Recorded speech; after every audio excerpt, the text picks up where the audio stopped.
Right, okay.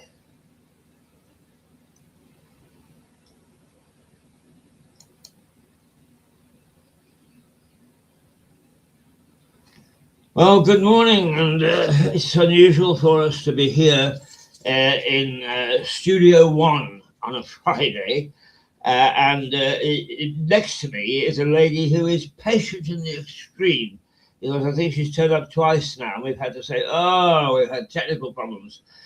We've been Teddy has been sorting out the technical problems over the last little while, and he's got a gentleman who at long last will come in and help us make sure that we're always going out live. So there we are, patience and tenacity. But we've got this lady who invited me to her party the other day. Come and have some booze, she said. Anybody who offers booze to me has got a guest for life. Margaret, I like to do, as everybody knows, I like to do an interview from a cold start, so I don't miss anything. So, Margaret, I know. What's your last name, Margaret? Sheila. Sheila, sorry. Sheila. Yeah. There you go. See, that's how I start my interviews. We've got Sheila. What's your last name? Cheshire, yeah. Oh, what a lovely name. There is a VC of that name, isn't there? It's what? Is there a Victoria Cross holder of that name? I don't know. Oh, I think there is. Yes, I think that's a wonderful name. Right, so what I want to do is I want to put her in full glory. There we go. There's the two of us. She's got 2 years on me. You wouldn't think it, would you? She looks about 60. Gorgeous creature, very good looking. I'm very privileged to be sitting next to her this morning, and I am privileged indeed because Margaret Sheila, hold my hand and steer me through, darling, is very nice in terms of hospitality. And at 90, she invited all her friends, and there were lots of us there, all drinking Prosecco, eating sandwiches, pork pies, little cakes, and all sorts of things. It was very nice, and it was a very nice party, wasn't it? Yes, it was. Yes, it was a lovely party. Very nice. Yeah. And here she is in living colour, and she was up almost before me this morning, and I am so happy to have her next to me. She is a neighbour. I see her regularly. No gossip, please. And and a very, very nice and sparkling lady she is at the grand old age of 90. 90, yeah. Yeah. And you've seen a few things in your life, Sheila. Have, definitely. Yeah. We were having a little chat the other day and having a little giggle, as we often do. And I told her the story about my Aunt Lil, and when I was a little boy asking whether an airplane was a German plane or not, because we were at war with Germany, and her saying, "Hush, child, hush." And Sheila giggled because she was in the country in that time. She'd been evacuated. You say evacuated to a kid nowadays, you say evacuated to a 50-year-old, and they look at you blankly. They haven't a clue what it's all about. What was it all about, Sheila? Well, evacuation, I really wanted to go to school when I was 4. And my 2 older brothers used to go to school. And they were very, very naughty one day. They lit a bonfire, and we only had what they call a backyard. And because the toilets were out in the backyard. Outdoor toilets. Outdoor toilets. Yeah, you see, people that haven't a clue what those are all about unless they're on a camping site. Yeah, I mean, if you wanted to go in the night, you had to go down the stairs and out the back door and into the backyard to the toilet. Well, my mum had her washing line out there and everything, but one day my brothers decided to play cowboys and Indians, and they lit a bonfire. And they decided they wanted something to burn on the bonfire. So they took my doll and burnt my doll. And I was very angry, really upset. But they were brave boys. Well, the thing was, eventually, at 4.5, by then, they decided that I was old enough to go to school. So they took me into a premier school. And I went home at lunchtime with a letter saying, oh, I've been a good girl. They want me back. They're going to take me back, and that after lunch. And it wasn't. It was to say that the older school, all the 5-year-olds and over, were being evacuated. And they evacuated my 2 elder brothers. And although they told me what it was for, I didn't understand. I thought, it's because they were naughty and burnt my doll. It's all they were being punished. Oh, yeah. But then they decided that my mum, there was me and my younger brother. I was nearly about 4.5. My younger brother, who was 2, and my mother was pregnant. And they decided that the 3 of us, we went down into a shelter one day. And when we come out, I can remember to this day, I was holding my mum's right hand and my brother was holding her other hand. And we walked around the corner and I said to my mum, oh, Mum, it's all gone. And it was. The house was gone. And the house was gone? The house was gone, yeah. Wow. It was bombed. Wow, and you were luckily out. We were lucky that we'd been in the shelter. But all we had was what we stood up in. We had nothing at all. I think she had a spare pair of knickers for me and a spare pair of things for my brother. As I say, he was only 2. And that was it. And they put us in a house near here somewhere to a woman who had a girl of my age. And she said to my mum, she said, I put your daughter in with my daughter because they're the same age practically. And I had long blonde hair. And my mother, when I got up in the morning, my mother went to comb my hair and she could see them walking around in my head. And she was furious. And this woman was saying, they're nothing, they'll nip, but they don't kill you. Not like the Germans, she's going. My mum was really annoyed, but she couldn't get rid of them because, as I say, the hair was practically down to my waist. And so she said, I'll have to take her to a hairdresser and see if they can get rid of them for me.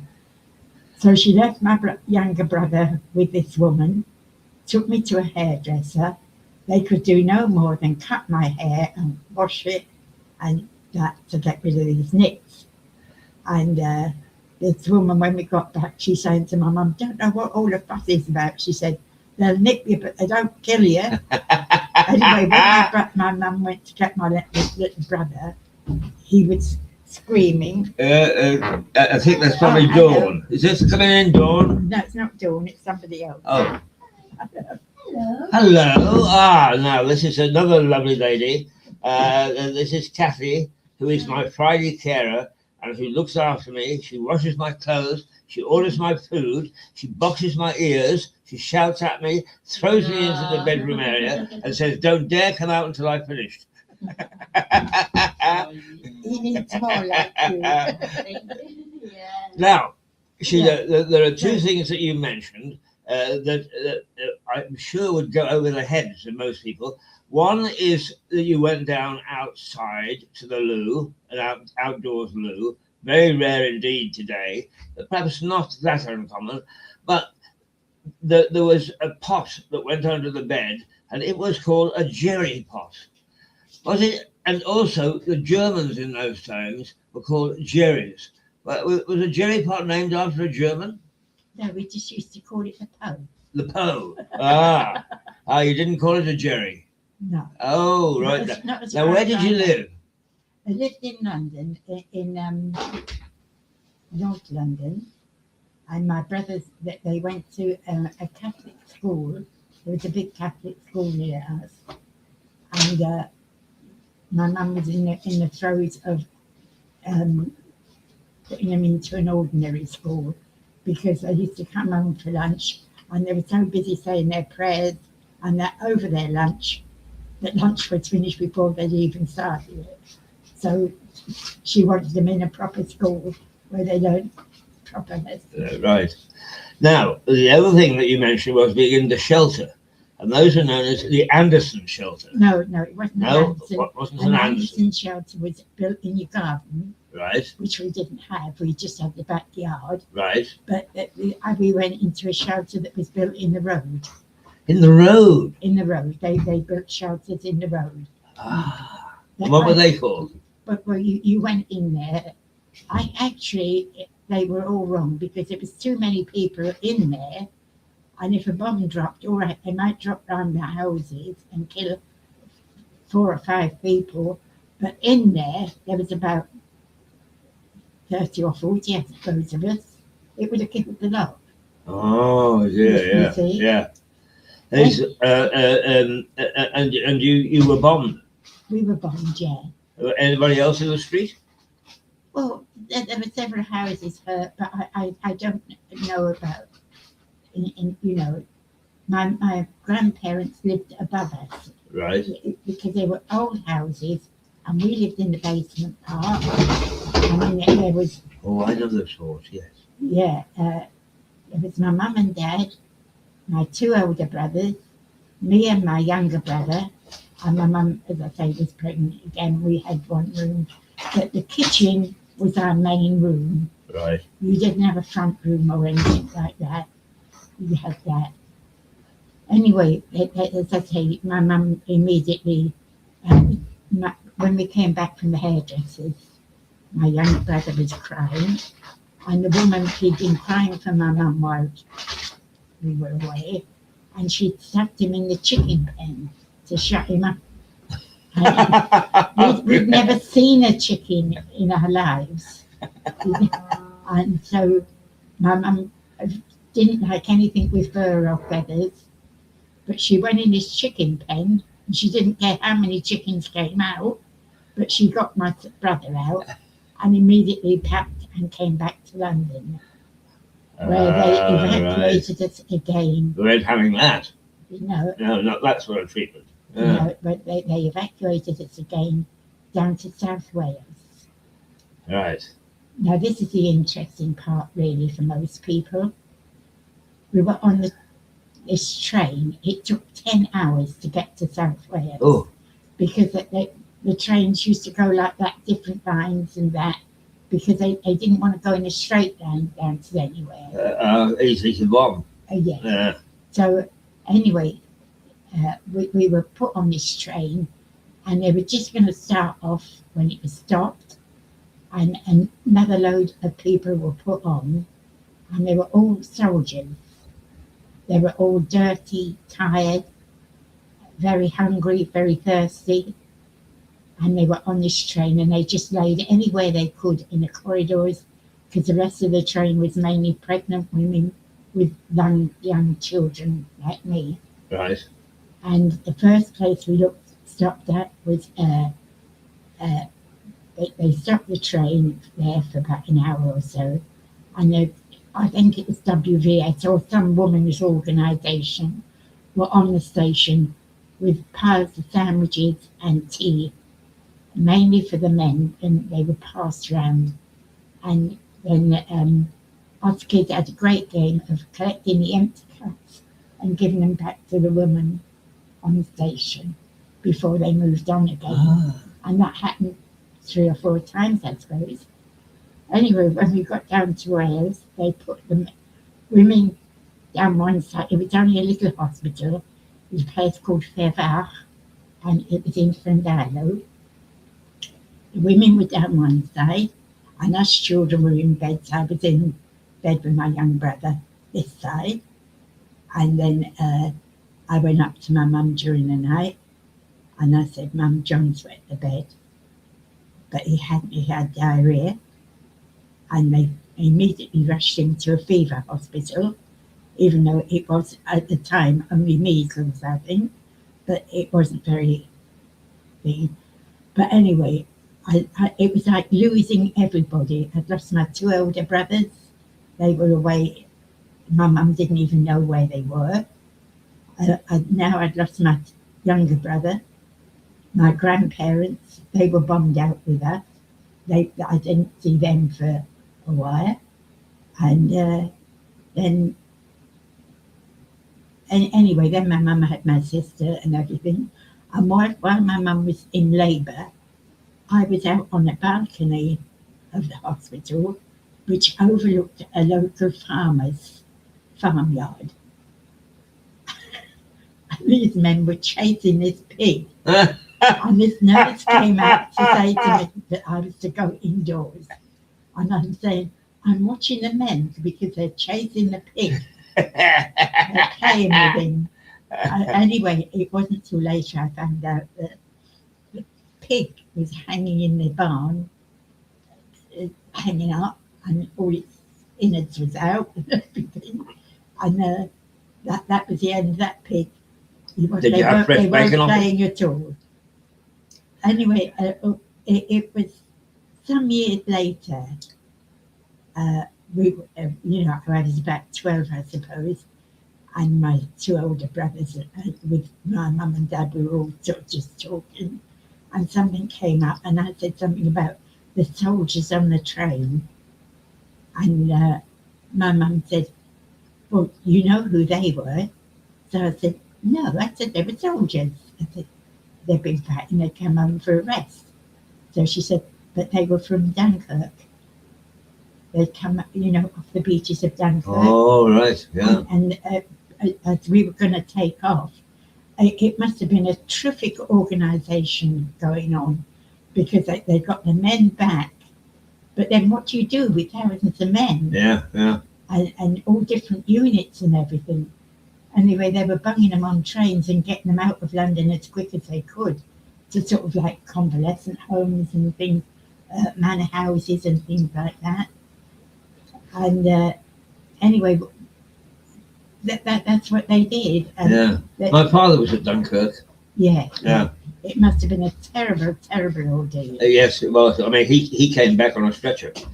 And he would never talk about this. No. But while we were in the hospital, my mum was having a baby, she said to one of the nurses, why does my daughter keep scratching her hands? So the nurse looked at them and she, oh my God.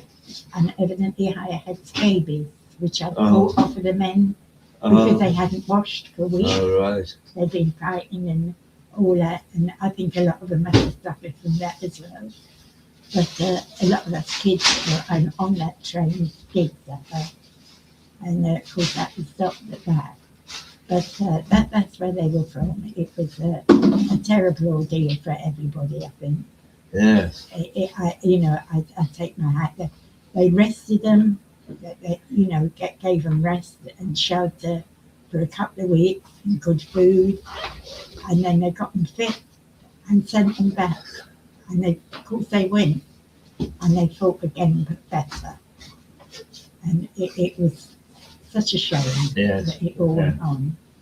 Do you remember VE Day? Not a lot, because I was in South Wales still at the time. You were, sorry? I was in South Wales still. Oh, right. And we were sort of in the country. At one time they put us into this big manor house. It was called Haffenevin, that was it.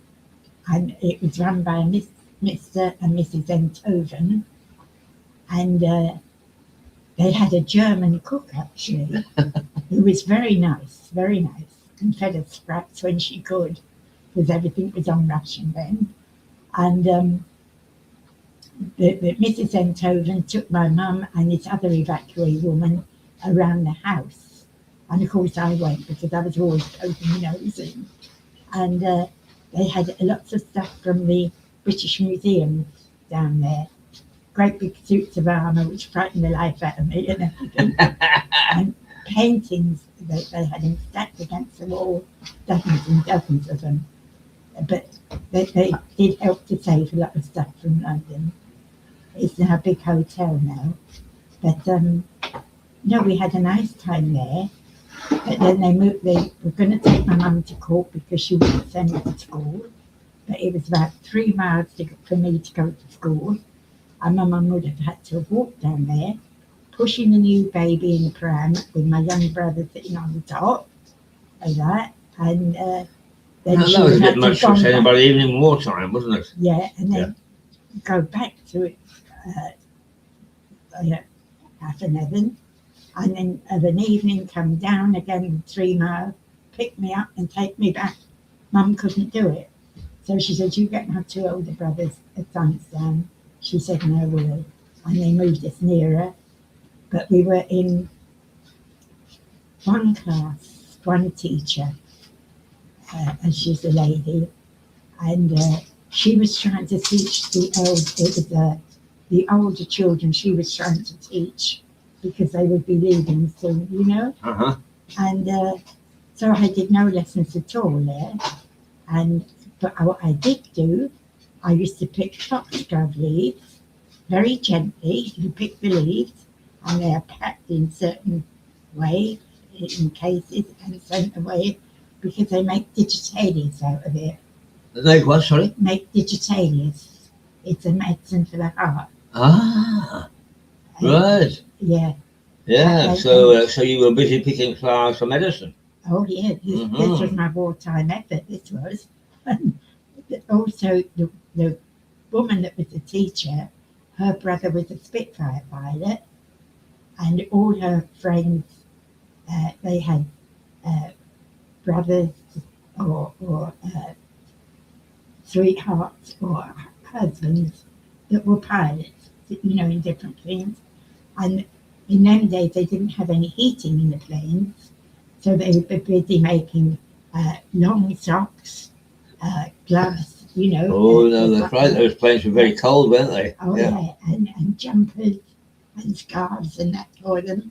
So me and a few of the other girls, we spent lots of happy hours, I must say, winding wool, because you could only buy wool in skeins in them days, and you had to wind it into balls before you could use it. So, oh, right, yeah, it came like that. And that's right. You see, they hold it like that, but we used to put it over the back of the chair. You made me remember me doing things like that with wool around for my aunt. Yeah. Yeah. and so eventually they moved us nearer the school. But in them days, the schools taught Welsh, in Welsh. It wasn't in English. And we hadn't actually mixed too much with the Welsh because we were supposed to be neighbours and that, but it was a mile or so down the road before we saw anyone. And if a car came along the road, "Oh, it's a car," and we'd all stand at the road, "It's a car, I wonder who is it? Who is it?" And you know, it might be a farmer taking a pig to market or something. Yeah, we used to wave it goodbye. And there was a German prisoner of war, and he was only about 18. He couldn't have been no more than 18. And he helped out on the farm, which was actually a poultry farm. And lots of poultry there. The whole field at the back of our house was all chicken things. And he used to go around in the morning and collect the eggs.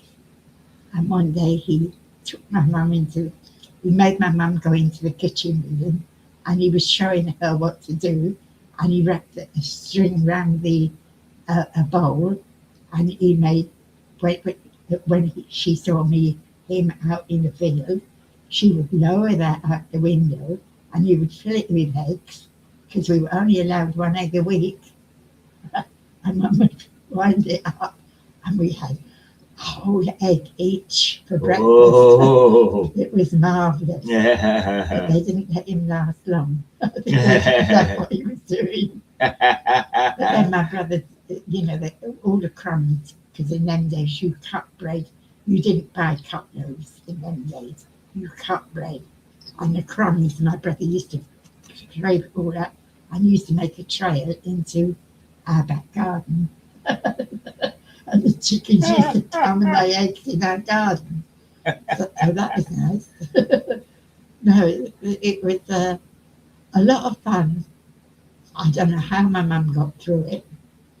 A lot of worry, because the places we were put into, there was no gas, no electric, no running water. She had to go out in the yard to get the water. And then there again, the toilets were at the back. Yeah. For night time, she used to take us in a line out to the toilet. And I think that's why I get so constipated, because I used to get in there, and my two older brothers used to say, oh, it was full of spiders, walking all over the place. And I was in and out quick. There was no picnic, was it? It was no picnic at all. So eventually I came back to London. I was about 11, getting on for 11. And I couldn't read or write. And that was it, really. I went to an English school.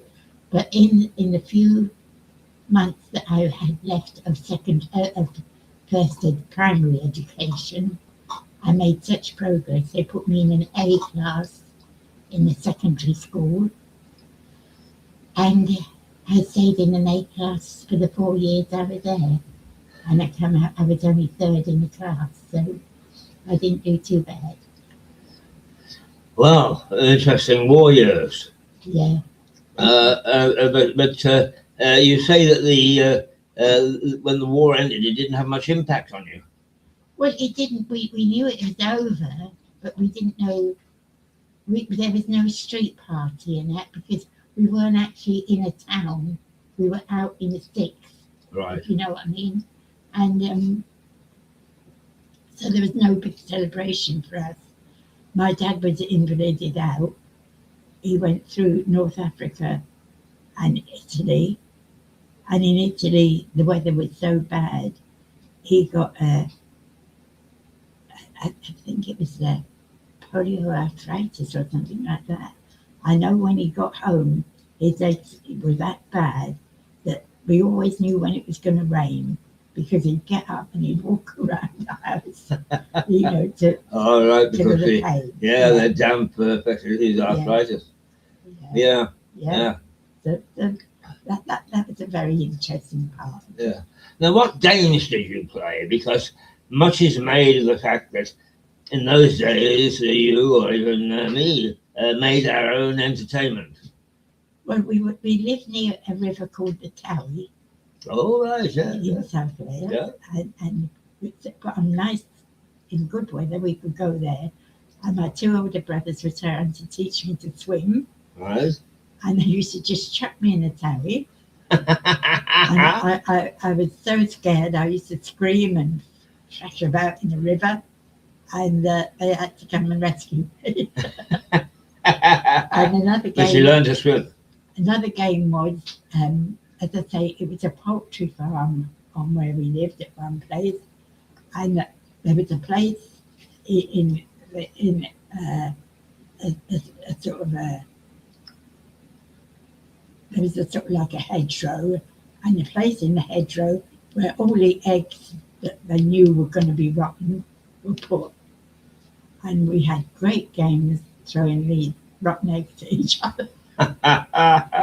And things like that. And it was. Now, Sheila, you talk about moving from place to place. How long, on average, would you stay at any one place? Well, they moved us to down here, where we only stopped a day. Then they took us to South Wales, and we stayed at the hospital until my mum had the baby. And from there, we went to this big manor house. And I suppose we stayed about 6 months there. And then they moved us to a house in Broad Oak, which is just off of Flint Island. And from there, they moved us up nearer the school. And from there, they moved us over to another place. And which we had to catch a bus to school and everything. So that was it. It was as people came back and they wanted their property back that we had to move out. And they moved us around like that. But as So that was it down there, all these places. And we didn't have much to move anyway. Just camp beds. I mean, they couldn't give us ordinary beds because they couldn't move them around. So we had camp beds, and we had a canvas bed on wooden legs, and so you sort of got in and you were sort of like standing to attention in bed, and you couldn't move because of the right side.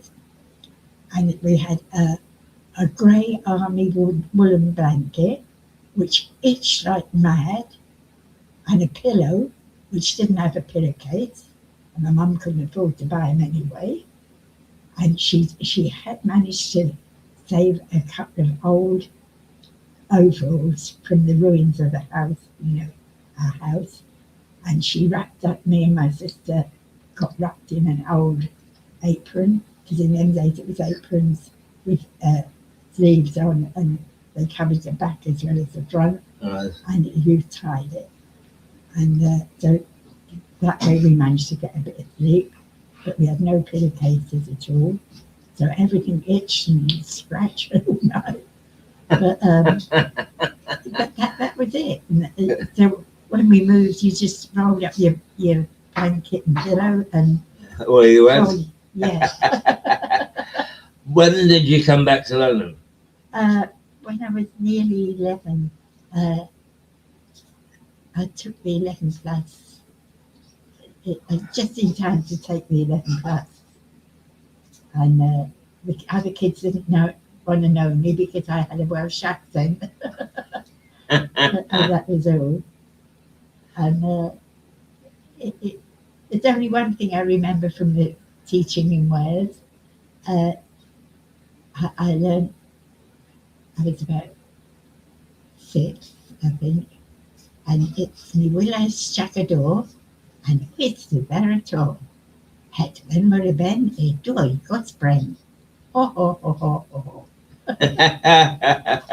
Oh, and another thing, when we went to the big Welsh school, I was just asked to do drawing and that because he didn't have time just to teach me, the head teacher, and he was teaching the other kids. And once a month sort of thing, we had to go into the headmaster's office, the whole class, and he would ask a question and see how much they knew. But once when we were in there, he asked the question, what was coal? So I put up my hand because my dad had told me, and none of the others did. And he said to me, what is coal, Sheila? So I said, it's years and years ago when trees fell down. This is when they grew old, and they fell down and they gradually got covered. I said, and they turned into coal. I said, they went solid, and that made coal in the end. I can remember to this day him saying to the other class, to the class, he said, he said, and nearly all of you have got miners as fathers, and none of you knew what coal was. He said, you've got a Londoner who's never seen it. He said, telling you what it is. Yeah, so I was very proud of myself for that. Yes. But my dad did tell us a lot of things. Now, where did you go back to? Because your house was bombed, wasn't it? We went back to a place off of Gray's Inn Road. Oh, right. Oh, a place that I know. Reuters was based at Gray's Inn Road in the 1990s, was it? Yes, 1990s. Yeah. Well, we went to Gray's Inn Road, and practically opposite, because we were very near King's Cross, practically opposite was the Children's Hospital. And then up the road, a bit further, there was the dentist, big dentist hospital, and the Royal Free. My dad actually got a job there as a porter. And my son is now, he does the Southern program, comes from the news, comes from a place in Gray's Inn Road, and he has actually does the electrics in there. And so I know it very well. But the place they put us in was right near King's Cross, which had been, as you get King's Cross, the road we were in, Argyle Street, there was a big church, and that was the church that they put us in when we were bombed out. They put us in there and they gave us a blanket and a pillow each, and we had to lay on the floor.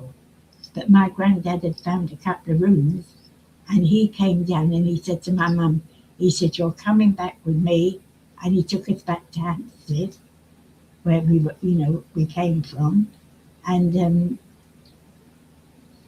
he found a couple of rooms, and he made my mum go to bed with my grandmother, and he slept on the settee, and me and my brother slept on the floor, wrapped in our blankets.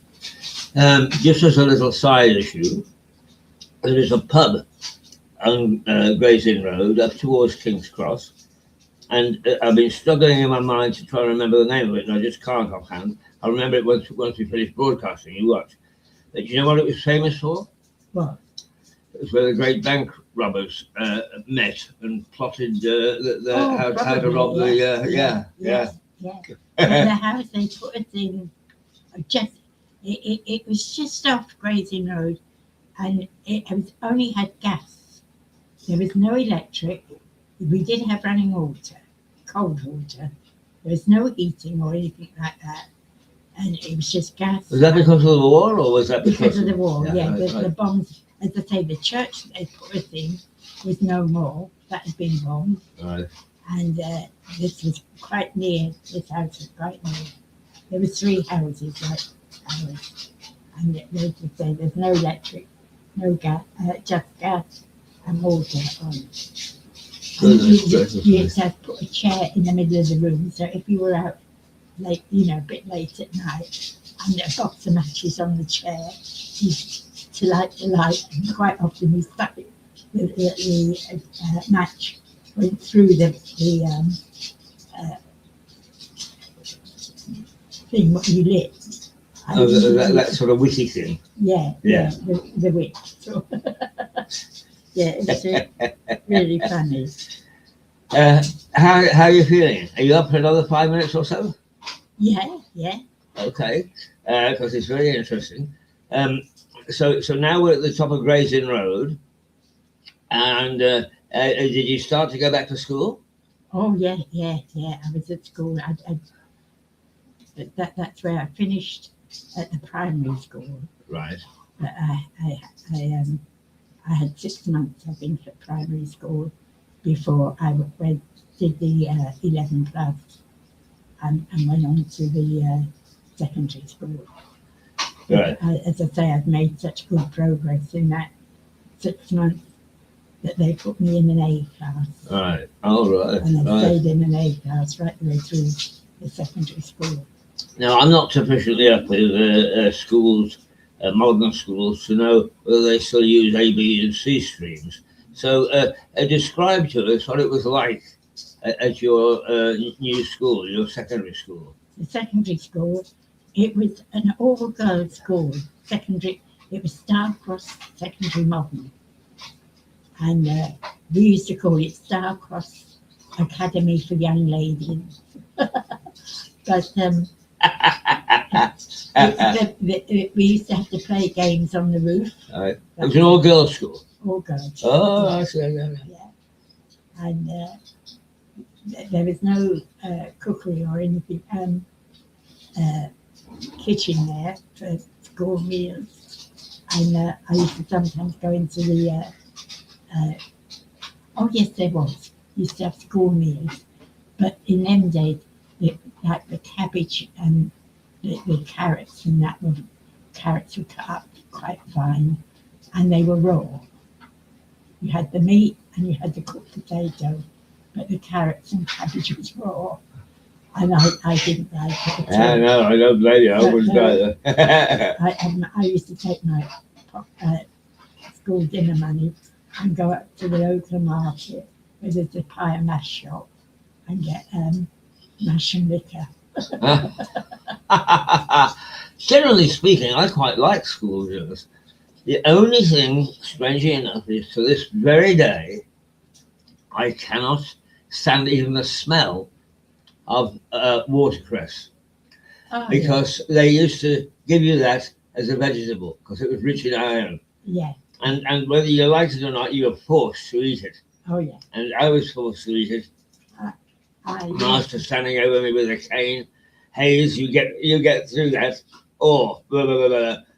And the smell, it just evokes. It makes me actually ill. Yeah. Would you believe?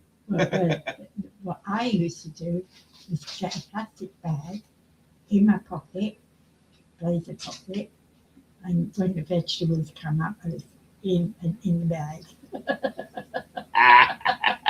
That's when I had a school dinner. Yeah. That wasn't very often. I was just talking to somebody else the other day. You used to have semolina, and you had jam to put in the middle of the semolina, and you used to go like this. So Yeah. You got it all curly. Yeah. Yeah, well, you've got to remember they were still rationing it. I think it was about 1950 before they stopped rationing. Actually, I think it was 1952 before sweets came off ration. Oh yeah. And even later than that, before coal came off ration. Yeah. Yeah. Oh yeah. It was bad. Yeah. People don't realise what rationing does. I mean, how can you live on 1 egg a week? Oh, right. And a couple of ounces of meat. But people, youngsters can't believe that we were rationed to 1 square of chocolate a week. Oh yeah. One little square of chocolate. Yeah. Do you remember, Sheila, when they took sweets off ration the first time, the shops were emptied within 2 weeks, I suppose. Oh yeah. And they had to put it back on ration again. Oh yeah. Yeah, they had to. But no, it was anything that came over by boat was rationed. Yeah. And but weren't they marvellous Christmas stockings? An orange, an apple, a bar of chocolates, and a handful of nuts. Oh, nuts! Yes, that's right. A handful of nuts. Yeah. Yes, to pack the stocking. Oh, yeah. With perhaps 1 gift on top. Yeah. Oh, it's marvellous. I remember my aunt knitted me a pair of slippers, but they were round. My brother said that they were for elephants. She knitted them, but of course. Did you have a big family Christmas dinner in those days? Oh yeah. But it was mainly one Christmas dinner I remember was when we were in Wales. We were in one of these houses that they put us in, and there was another lady there, a Mrs. Nunn, and she had 5 children, and my mum had 5 children. And we sat down to Christmas dinner. There was 1 table, 4 chairs, and so my oldest brother and her eldest child were put on the 2 chairs with mum, the 2 women. And we had chicken soup. Was it chicken soup we had? Yeah, chicken soup. And they'd made, they'd saved up their ration, and they made the sultana pudding, in a cup. Oh, the real suet pudding. And they boiled it and boiled it and boiled it till it looked like a Christmas pudding. And it was absolutely lovely. Absolutely. My grandmother used to do that to the sprouts. Oh yeah. Yeah, she would boil the hell out of them. No, this was the Christmas pudding, and you don't get the suet pudding like that anymore. No, you don't. Children never heard of suet. I'll tell you, I was very lucky. I had a friend who had some very civilized parents, and they would invite me to dinner parties and all sorts of things. But on one occasion, they had a jugged hare. Oh, now my mum used to say about the jugged hare. Because my mum was an orphan, her father died the year she was born, and her mother died by the time my mum was 5. Oh, heavens. So my mum was brought up in an orphanage. And when she was 14, she was put into a big house. I think it was in Grosvenor Square, in a big house down there. And the cook told her, she was there for a couple of years, but the cook told her one day to go into the outer pantry and bring in a couple of hares.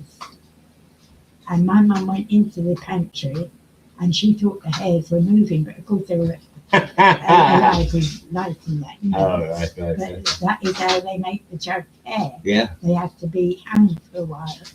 And cooked in their own blood. yeah. And of course, my mum went back in the kitchen and there was a big row between her and the cook. And in the end, the cook said to kick her out. Yeah. And, But what would you have typically at a Christmas dinner during the war? Thank you.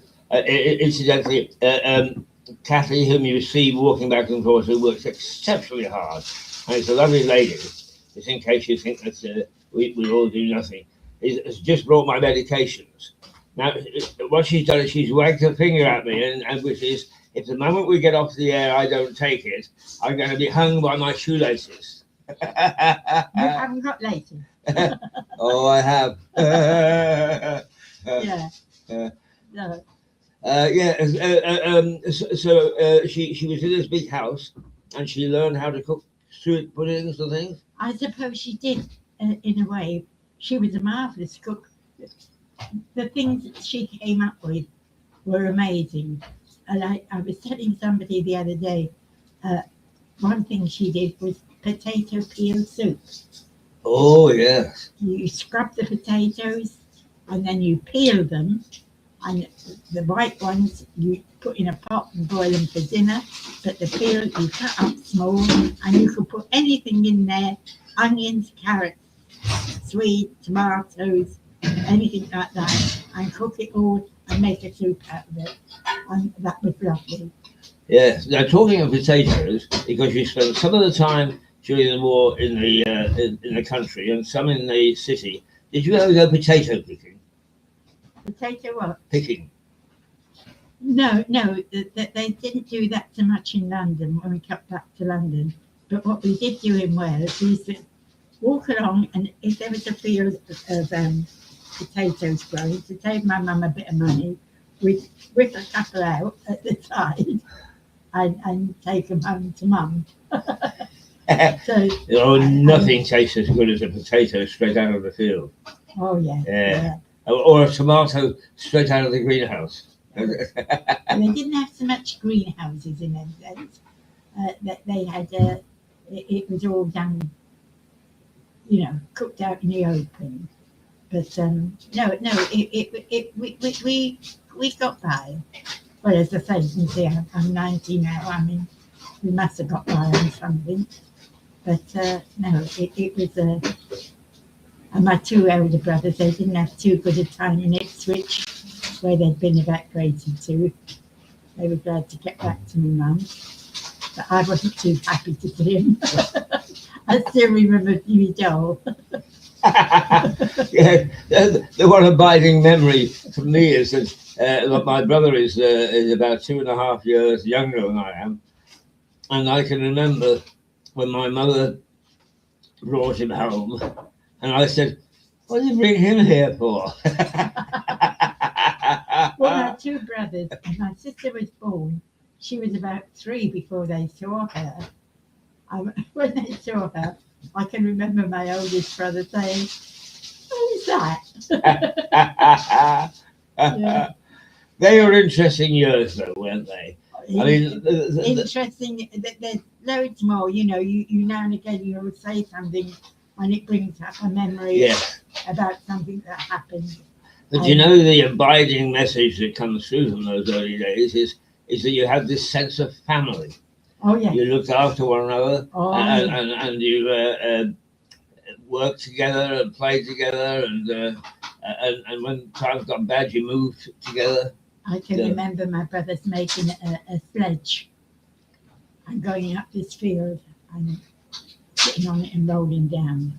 And they set my youngest brother on in front of me and me behind him, and he pushed us, and we went down the hill straight through a barbed wire fence.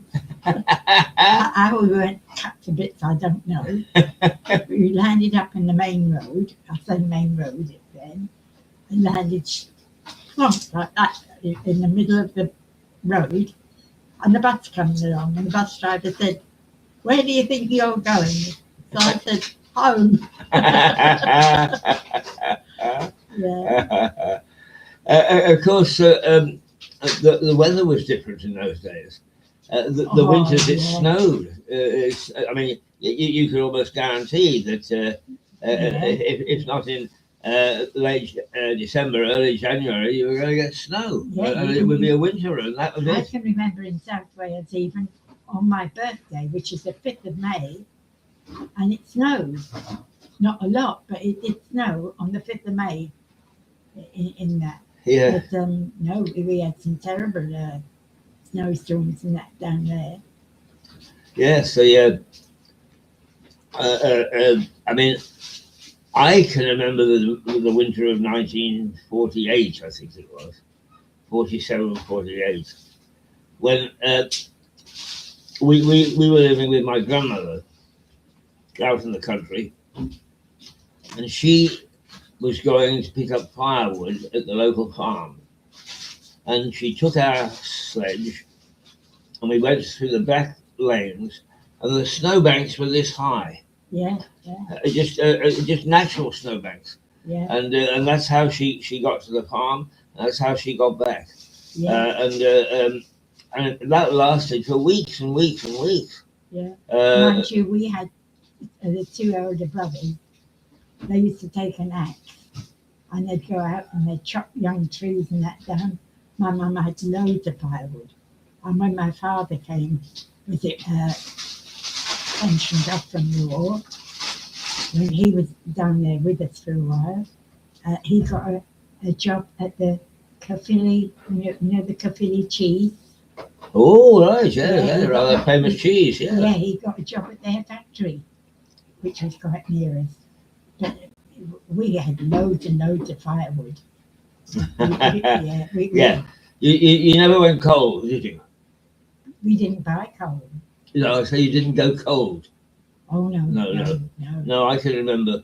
But mind you, I also remember that some days your front would be roasting and your backside would be ice and cool. But the only thing that worried me was one place that they billeted at.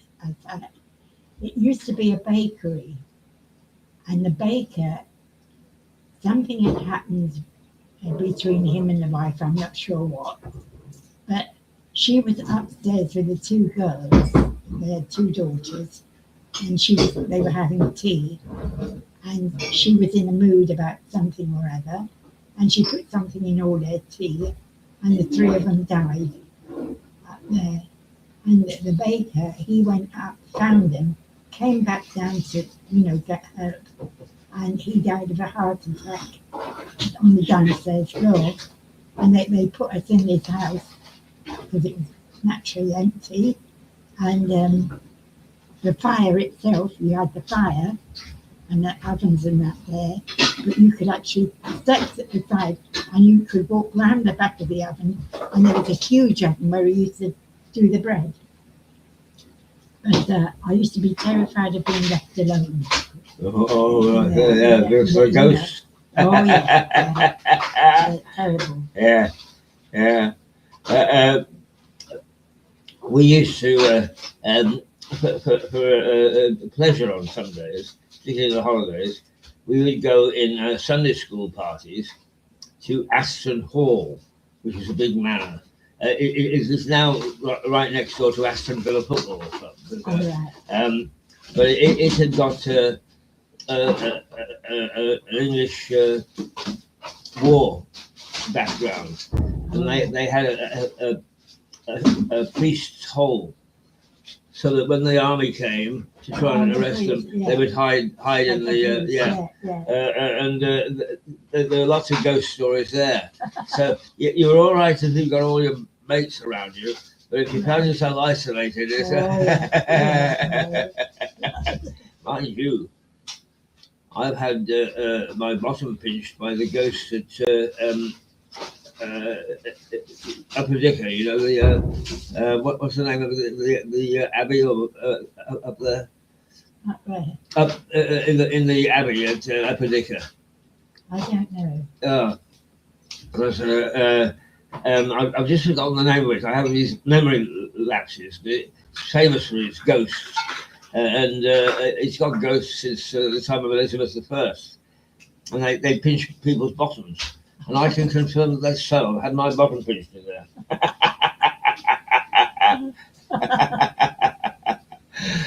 Now, I will tell you, how long do you think that we've been talking?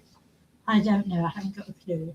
We've been talking 55 minutes. Have we really? 56 minutes, we have. Oh, I didn't know I had that much to say. Well, you're only about a quarter of the way through your life. We've got another three quarters of your life to go. So I'm going to ask you if in a couple of weeks' time you'll come back and we'll do part 2. Okay. And then I suspect that we're going to have to ask you to come back to do part 3. Because at 90, I doubt if you've got much past about 12 or 13 now. Well, yeah, I was married, I had the children and everything. But the last few years, nothing much has happened. You think that, you see. You think that. As I keep saying to people, it's now as interesting as Coke. And, you know, I talk to people and I say, I did this, I went to Kosovo.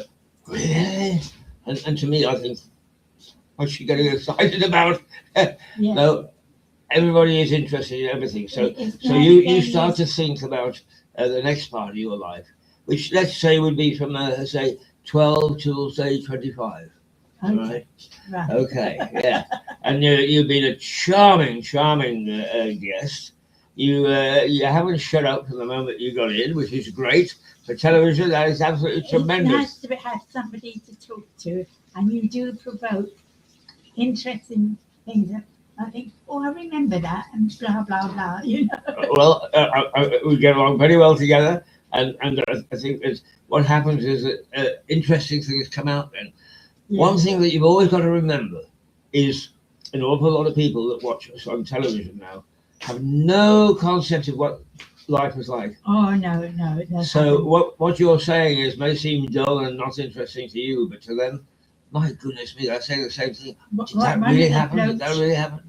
One of the blokes from here, and we had, instead of Dawn, we had a chap here, Chris, at the time.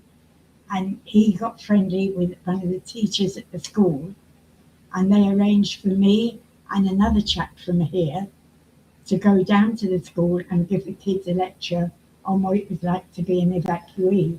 Right. And but I'm afraid Chris went off the Tony went off the rails a little bit, and I could see the children weren't really interested. They couldn't think of questions to ask. No, because they knew nothing about that type of.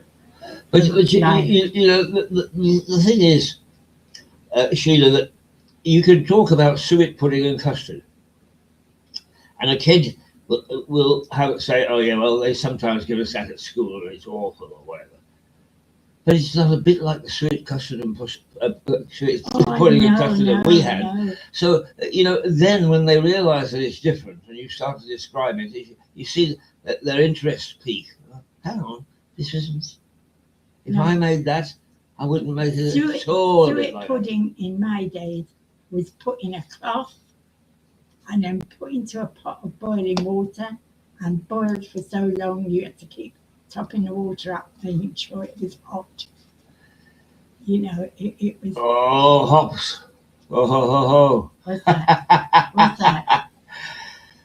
Sheila, there you are. But you're to the folks at home, you're still the same size. But to us, because we need to do things with these pictures, we're fairly tiny now, but it's still us, and it's now 11 o'clock. Oh, we're off air now. No, not yet. So still don't swear at me. I'm just going to have a quick word with our viewers to say this program will play this afternoon, and then after that you'll be able to find it on YouTube. Mirador Television YouTube or Mirador Television Facebook. So if you missed it this time and you want to find out Sheila's story from her early days, which were in the Second World War, that's where to find it. But I hope you've enjoyed being with us this morning and the revelations that we've received. I lived through that period and I didn't know half of what Sheila was talking about. They were different lives. I lived in the country, she lived in the city. She moved around, I stayed in one place. So it is all fascinating and interesting for me. So I'm sure that you found it fascinating and interesting for you. And keep your ears and eyes open. Mirador goes back into full production on June the 1st. The whole team are back, having had their holidays and made sure that they've got themselves refreshed and so on and so forth. We've got some interesting people from the town. Abigail from what was, it's now called Abigail's, but it was Hugh Ray's store on the High Street, right opposite the entrance to the castle. We've got Maggie from Maggie's Wine, a very knowledgeable lady. I'm going to try hard to try and get her into some of the vineyards to broadcast from, because they are interesting, a lot of these vineyards. They are all very different. There's different than chalk and cheese, and they're interesting to go to. So we've got lots coming up, starting about June the 1st. And one of the highlights of that will be, we hope, it's not properly organized yet, but we hope, as you know, I've got Parkinson's and I can barely walk. In fact, I can't walk. And we wondered, because one of the things that I used to enjoy doing was going over to Dieppe and having a cognac in my coffee. If I had nothing else in Dieppe, I had a good time. How do the ferry companies, how do the tourist associations and so on treat people who can't walk? Are we a nuisance? Are we valued? What do they do to help us? Do they help us if they don't like us? That's one of the key programs that we're going to be doing sometime in June.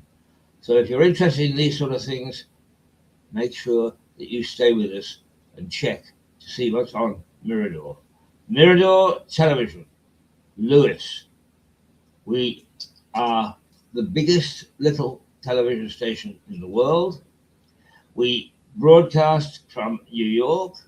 We broadcast from northern France, and we will be broadcasting from other points of the world, hopefully from Africa, from Kosovo, and from Armenia, so that you get a feel for what people are doing at this time of day in those countries. So that's us for today. Once again, as I say, the lovely Sheila will be back in a couple of weeks' time to give you another episode. And for the moment, toodle pip. Goodbye, Sheila. Bye-bye. Bye.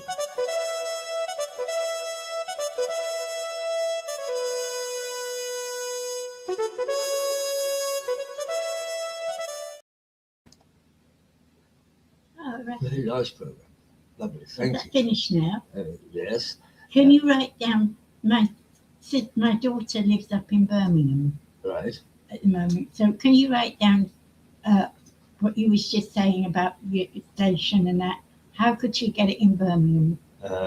She can get it in Birmingham exactly the same. You go into either YouTube or let's see, that's still live. That shouldn't be. So we'll end the stream.